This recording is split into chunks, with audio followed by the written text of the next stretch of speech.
A recent article, in fact, about a week ago, in the Toronto Star, was discussing findings by Media Smarts, a non-for-profit organization, which did a survey of over 5,400 Canadians, students from grade 4 to 11, regarding smartphones and social media. And some of the findings, I found really interesting for us to really reflect on and discuss the whole phenomena of social media and how to address it and how to deal with it, ourselves as well as our family and relatives. So 90% of the students surveyed in grades 10 or 11 said that they own their own cell phones. 25% of grade 4 students had their own cell phones. 1/4 of grade 4 students have their own cell phones. That number increased in grade 6 to 40%. 40% of grade students have their own cell phones. And these cell phones, as we all know, smartphones out there have the world in your hand. You have the internet, you have applications, you have so much avenue, so much power. It's literally a computer in your hand. And so, what does that mean? With regards to social media, more than half the students said that's the primary thing they use the internet and their phones for, social media. 75% said their favorite pastime on the internet was going on YouTube. Checking out videos, laughing it out loud, seeing what's going on, pop stars and things like that. May Allah protect us. Followed by Facebook, Google Plus, and Twitter. This is another interesting one. Facebook, and when you register, minimum age to have a Facebook account is 13. All right, you need to be 13 years old to have a Facebook account. 1/3 of the students under the age of 13 had a Facebook account in this survey. So it's all over the place. Facebook, 82% of older students have a Facebook account. More than half of them have Twitter accounts. There's so many. Google Plus is out there, Tumblr, you name it, Ask FM, and there's so many, in fact, over 125 different social media apps or websites that people can use to interact and go back and forth. Now, are we aware of this phenomenon? It's a very fast, quick phenomenon. For the older guys, not even that older, you remember yourself going to high school, no one had a cell phone. If you wanted to contact somebody, you gave them the home line, you had the home line. Maybe later on there was those pagers, somebody can page you so that you can call them back. This is not even that long ago. This is like, maybe 15 years ago. All right? Things are moving so fast. Our kids are growing in a time very different than ours. One of the main differences is the social media. Are we aware of it? Are we protecting our children? Are we protecting ourselves? Do we know exactly how to deal with these things? Does Islam guide us through this? Are there things in the Quran and Sunnah that we can use to guide us through this social media, the fitna of social media, which we'll discuss shortly? Are we guiding our students on how to properly use this or not use this at all? Now, a few things with regards to social media. There are a lot of benefits, and we cannot deny that. There are a lot of benefits of online social media. That's why it's so popular. All right, some of the benefits, I'm going to go through this quickly. We don't have time to dwell into this, and most of you know this. It's a great marketing tool for companies. You can market, you can reach a lot of people. As a customer, you can get a lot of information and follow different, companies or trends or things out there. Easy to communicate, spread news. Schools use it now. Masajid are using it. to send out information announcements. People are on the social media, might as well take advantage of it, right? You can, get recruited. Twitter, what's it called? LinkedIn. Very popular website to find jobs, to recruit people. Recruiters use it a lot nowadays to actually find people and headhunt candidates that they can, benefit from. You can connect with old friends, new friends, connect with people who have similar interests. You can have some fun with your friends. You can buy and sell commerce. You can work together for righteousness. You can have movements. You can share ideas. You can do a lot of good things. You can be on certain Facebook pages where you get a lot of knowledge, information, share ideas. You can follow certain shuyukh and certain individuals who, alhamdulillah, have good tweets and, wisdom and stuff like that. There's a lot of good things out there. Alright? You can give da'wah. A lot of people I see, mashallah, they're doing amazing. They're using the Facebook to post nice articles, nice messages, nice videos that, are inspiring, that others can check out. So amazing da'wah opportunity. Doing a khutbah, you can reach, 200, 300, 400 people. You have enough followers, you can have thousands of followers who you can communicate with and really connect with. So amazing da'wah opportunity going on. Alright? But now there are harms as well. So there are benefits and there are others that I have not mentioned. But then there are harms and things we must be very careful of. With so much information being put on a lot of these accounts, identity theft is a big problem. People scamming you and contacting you and stuff, very easy. Security threats, attacks, viruses, easy to get on your computer. People can be stalking you, harassing you. Bullying is a major problem with the youth. With the young people, this is the number one problem schools deal with. And laws have been changed to address this problem. Now anything that happens online is taken the same thing as in person. And we have police officers who come in and teach the students and talk about this and let them know about the laws, that what is going on, and kids can be charged for stuff they post online. And so, in my days, for someone to get bullied, you can avoid it somehow. Don't walk in certain areas, avoid certain people, and inshallah, you can get out of it. You're on Facebook or on Twitter or on one of these social media accounts. People can, bully each other so easily. And there's so many instances that happens every so often. People commit suicide. Young boys and girls are committing suicide because of the bullying that they're facing. And guess what? There are hundreds and hundreds of people witnessing this. Bystanders, not doing anything about it. You do something about it, you're blacklisted. You're a snitch, you're a snake, or whatever you want to call it. So, big problem happening. Students either being bullied, or are bullying themselves, or just being bystanders. All three, not good. The concept of enjoining good and forbidding evil has to exist within our community, within the Muslims. They can't just sit around and see evil happen and not do anything about it. You have a major problem with addiction, major problem with distraction, wasting time.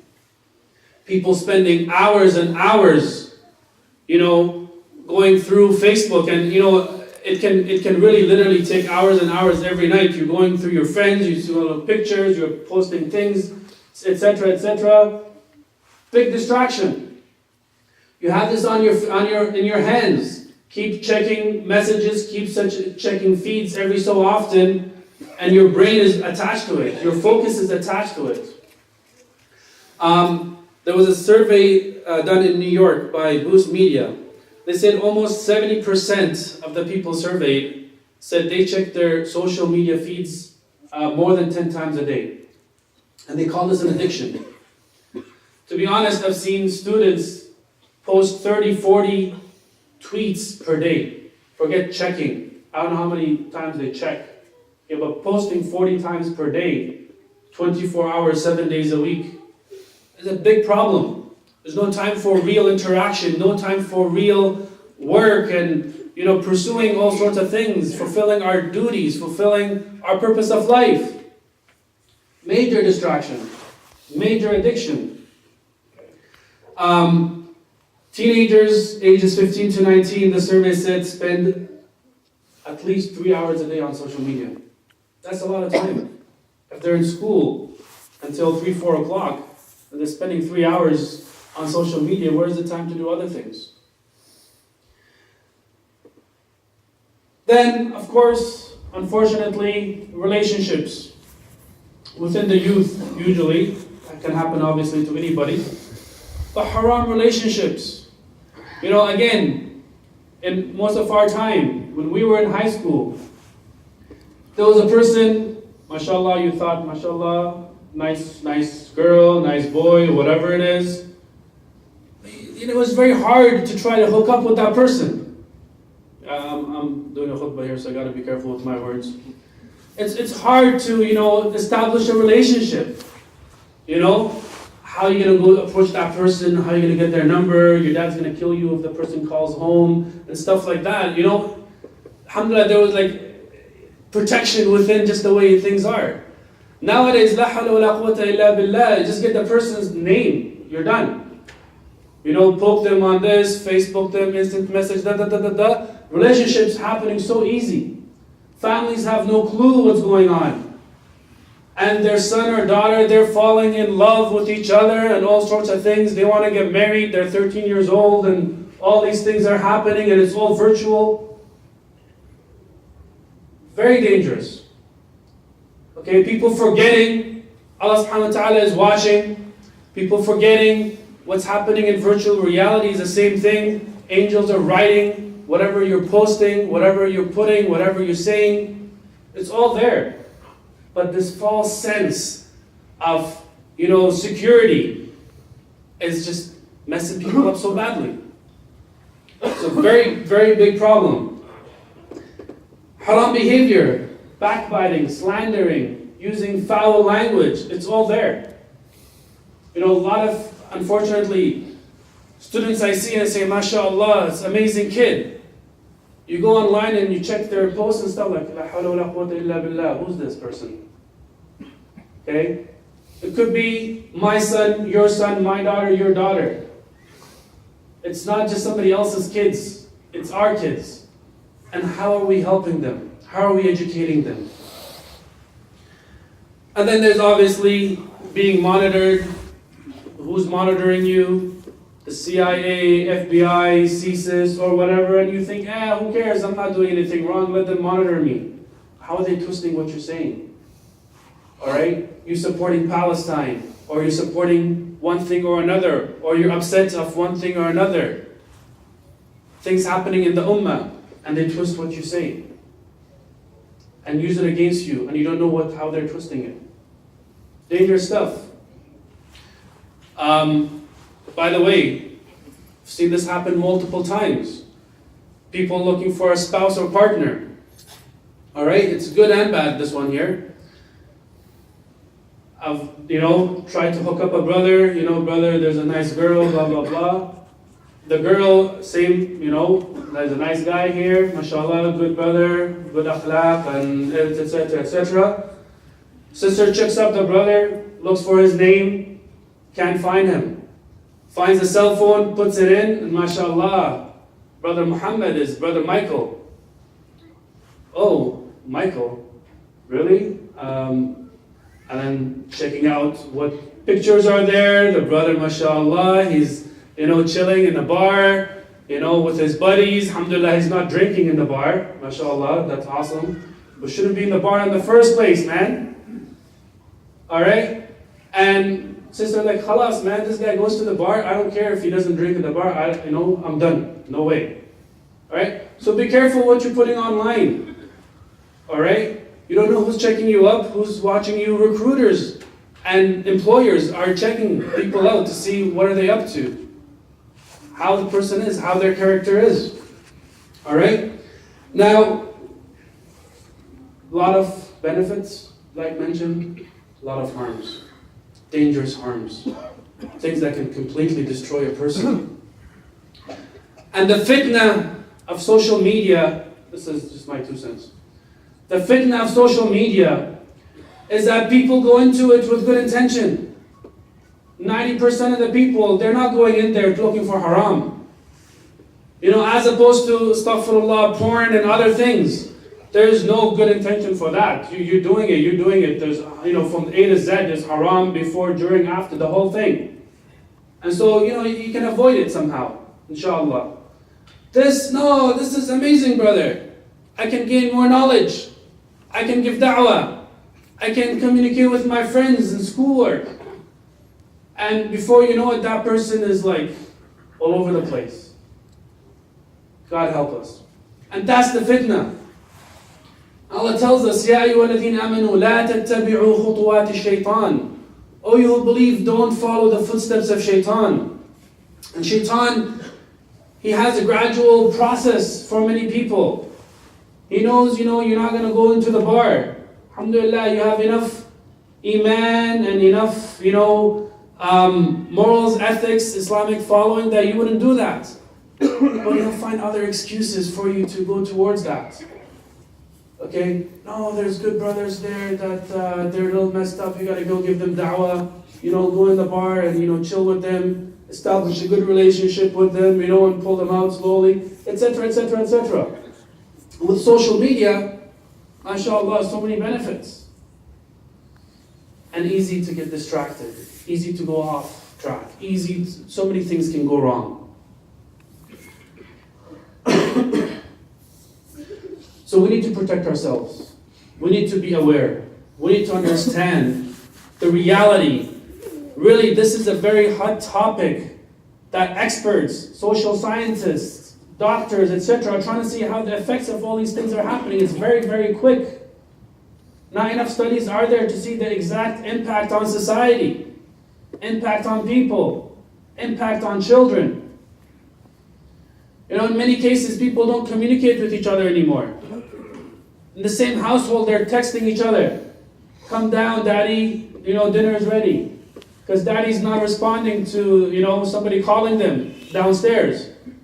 Because, they're on the phone. So the kid or the wife has to text daddy to come for dinner. Or vice versa, text the son or the daughter or what have you. A lot of impact. Conversations people have with each other, constantly interrupted with phone calls or text messages. People talking to each other and suddenly they're like, shh, shh, shh. There's so much impact from A to Z. And we need to know how to protect ourselves. Now, a police officer came here last year and did a session with the students and discussed social media, Facebook, and all these things. Say 2 fundamental principles you need to really understand when you're using social media. Just to be careful and watch out. Number 1, whatever you post online is public. Doesn't matter what account you're on, what security you're at, who, it's a protection, privacy, whatever you do. Obviously, the more you have, the better it is. But whatever you post online is public. Anybody can take a screenshot, can save it, you can delete it all you want. Okay, the company has those things stored on their servers, etc., etc. Whatever you post online is public. Be careful what you're writing online, what you're posting online, what picture you're putting online. Becomes very important also for sisters who wear hijab, who might, have a circle of other sisters on their network, and they might be posting pictures without their hijab, saying, alhamdulillah, all sisters there. It's not private. Be careful. You don't know who's watching that. Alright? And the second principle mentioned was whatever you post online is there forever. You can't take it back. There's no undo. There's no delete. You can delete it all you want, it's there. It's public and it's forever. Alright? That's what we all need to understand, and we need to make our children understand. So they don't, say things and do things that are haram and illegal. Or one or the other. A lot of other tips here from experts, because this is the topic that doesn't just concern Muslims. This is the topic that concerns society. It concerns everybody. There's so many harms and things and issues. Alright? I'm going to try to go through this list very quickly.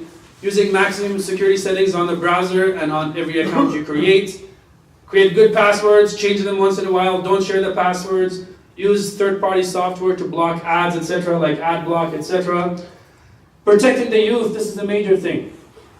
So alhamdulillah, inshallah, for the adults, of course it's still a fitna. We still have to beware. We're just human as anybody else, and we have to protect ourselves. Younger people need extra help, extra guidance. We have to be there for them. Don't think you're being a good father or a good mother because your son or your daughter is coming to you and they're begging for a phone, and you're like, okay, beta, okay, beti, here you go, mashallah, you did such a good work on the report card, here's your cell phone, may Allah bless you. Okay? That doesn't work like that. You're destroying your son or daughter not knowing.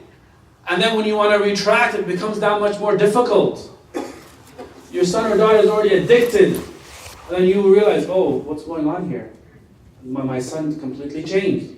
My daughter completely changed. I don't know who this person is anymore. Don't let that happen. Many non-Muslims, this is all, a lot of these things, non-Muslims, they say you should have a minimum age in your household that you discuss ahead of time with your children, with your family.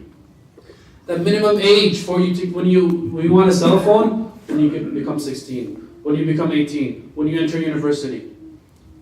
Minimum age for you to have a social media account, you know what? Just have an email account. Don't worry about the other stuff. Have a minimum age for them, 16, 15, whatever. Obviously the higher the better, and of course your kids will argue with you and stuff. You gotta use hikmah, you gotta use different techniques, and then, it's beyond this khutbah. Alright? Use family filter settings, have passwords and monitor activities of your kids. Don't think you're spying on your kids. It's not called spying on your kids, it's called monitoring your kids. And yes, you have to balance out trusting your kids and stuff like that. But don't, let your kids fool you with that. And don't let shaitan fool you with that. Oh, I trust my son. He's such a good kid. He'll never do anything wrong. No, you gotta monitor. Okay? And you don't need to do it secretly. Let your son, your daughter know, I'm monitoring things here. Let them know, I have your password. I have a special software that monitors all the computers at the house. I know every website you're going to. You're helping your son and daughter when you do that. And it's not there to get them in trouble or restrict their freedoms. You're guiding them, you're helping them. And again, the different strategies that you need to use, and depending on who your kids are, what your relationship, what your family is, a lot of things. You need to obviously have a strong relationship with your kids. That goes for everything. Computers that are used in the house for internet purposes should be open, in an open space. This is the biggest problem with cell phones. It's so private and personal. They're using it underneath their bed or their bed sheets or whatever. You have no idea they're on their phones. Experts are saying you should have the internet in your household, in the living room, in the kitchen or somewhere public. Okay, we'll skip this one. I was going to say, beware of your kids having multiple accounts. Here, daddy, here's my Facebook account, mashallah, see, I have all good friends and it's all halal. And then they have all these other accounts you have no clue about. So be careful. Kids are smart, you got to be smarter. Alright? You need to educate your kids in everything we're talking about. You can have a discussion with them. Read online articles about ways to protect yourself. Get things from experts and just, son, let's read together. Let's find out what are people saying about this, how we can use it better, how we can protect our deen, our dunya, and everything else. And so, it's a difficult process, but it's a necessary process.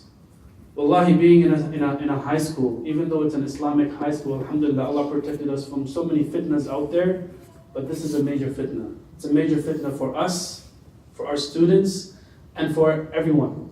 Don't think your kids are too good for this. They're human beings, and they need to be guided. And you need to be there to educate yourself first and foremost, and then help your family, inshallah. قولوا قولي هذا واستغفر الله لي ولكم فاستغفروه إنه هو الغفور الرحيم. الحمد لله رب العالمين والصلاة والسلام على أشرف الأنبياء والمرسلين سيدنا محمد وعلى آله وصحبه أجمعين. I had a few points from an Islamic perspective on how to protect ourselves. I don't have too much time for it, but I'll try to list a few, inshallah. First and foremost, just because it's social media doesn't mean Allah is not watching, we're not being accounted. 100% everything we do is being monitored and accounted. Our purpose of life, we have to always come back to that. We want Jannah, we want to please Allah subhanahu wa ta'ala in everything we do, whether it's in real life, virtual life, or what have you. وَتَعَامَنُوا عَلَى الْبِرِّ وَالتَّقْوَى وَلَا تَعَامَنُوا عَلَى الْإِثْمِ وَالْعُدْوَانِ. Work together on righteousness and good things. You can use social media on that. Don't work together on evil and wickedness and sin. Social media can be used for that as well. So work on doing good things with it. Remember that the one who guides people to good is the same as the one who does it. And inversely, the one who guides people to evil is the same one who does it. So if you're posting something because you think it's so funny, it's a funny joke, but it's a haram joke, every person who reads that joke, you're getting sin for that as well. Be careful. When you're bullying someone, be careful. When you're just leaving someone to get bullied, be careful. You can use it for good or bad. قل للمؤمنين يغضوا من أبصارهم ويحفظوا فروجهم ذلك أزكى لهم من قل للمؤمنات يغضن من أبصارهن ويحفظن فروجهن. Lower your gaze, lower your gaze, lower your gaze all the time. Social media, online, a lot of fitna. Be careful, be aware. يا أيها الذين آمنوا لا تلهكم أموالكم ولا أولادكم عن ذكر الله. O you who believe, don't let your children and don't let your wealth distract you from the remembrance of Allah. Allah is talking to us about things that are good for us, beneficial. Your children, your wealth, saying even that, don't let that distract you from the remembrance of Allah. What about social media and things for most part many people use for just fun and games and chit-chat and all sorts of things? How can we let that distract us from the remembrance of Allah? We need to be careful. يا أيها الذين آمنوا قوا أنفسكم وأهليكم نارا. O you who believe, protect yourselves and your family from hellfire, where the stones are its fuel and mankind are its fuel. We need to remember that. And so the protection starts with ourselves, as I mentioned before. We need to protect ourselves. We need to be aware ourselves and then protect our family and make them aware as well. I'll, inshallah, finish with this last hadith that inshallah we can relate to social media. So the Prophet ﷺ saw a few Sahaba in Medina, and they were sitting on the road. And he told them, you should not be sitting on the road, go to your homes. They said, Ya Rasulullah, our homes are a little crowded and we have certain things we need to sit together and discuss and what have you. So that's why we're sitting on the roads. So the Prophet ﷺ said, okay, if you do, then give the road its rights. And they said, Ya Rasulullah, what are the rights of the road? And he gave them 4 things. 4 things we need to remember in our day-to-day life, including social media. He said, number 1, to lower your gaze. Sitting on the road, you need to lower your gaze. People walking by. Refraining from harm. Don't harm people coming by. You need to refrain from any harm. Returning the salam. When somebody calls and says salam to you, you must respond to their salam. And commanding good and forbidding evil. Seeing somebody doing something bad, you have to try to stop them. You have to encourage people to do good. And so these rights of the road, just change the road to social media. The reality of where we live. Social media is a network, a highway of people going back and forth all over the place. So we need to remember to lower our gaze. We need to remember to return the salam. You have 100 friends, they say salam to you, say wa alaikum as-salam. Alright? You need to refrain from harming anybody. You need to be very careful. I mean, this is, usually the youth need to be more aware of this. Be careful of insulting somebody, putting somebody down. And finally, commanding good and forbidding evil. Difficult task when you see things wrong on the internet, especially if your friend or somebody posting things wrong, you should remind them, brother, sister, you shouldn't post this. Brother and sister, this is wrong. So may Allah protect us, help us, guide us to learn our deen, learn the reality, apply Islam to it, guide us through this life and guide us and our children, inshallah. اللهم آتنا في الدنيا حسنة وفي الآخرة حسنة وقنا عذاب النار. اللهم اغفر للمؤمنين والمؤمنات والمسلمين والمسلمات الأحياء منهم والأموات إنك قريب مجيب الدعوات. وصلى اللهم على سيدنا محمد وعلى آله وصحبه أجمعين والحمد لله رب العالمين وأقم الصلاة.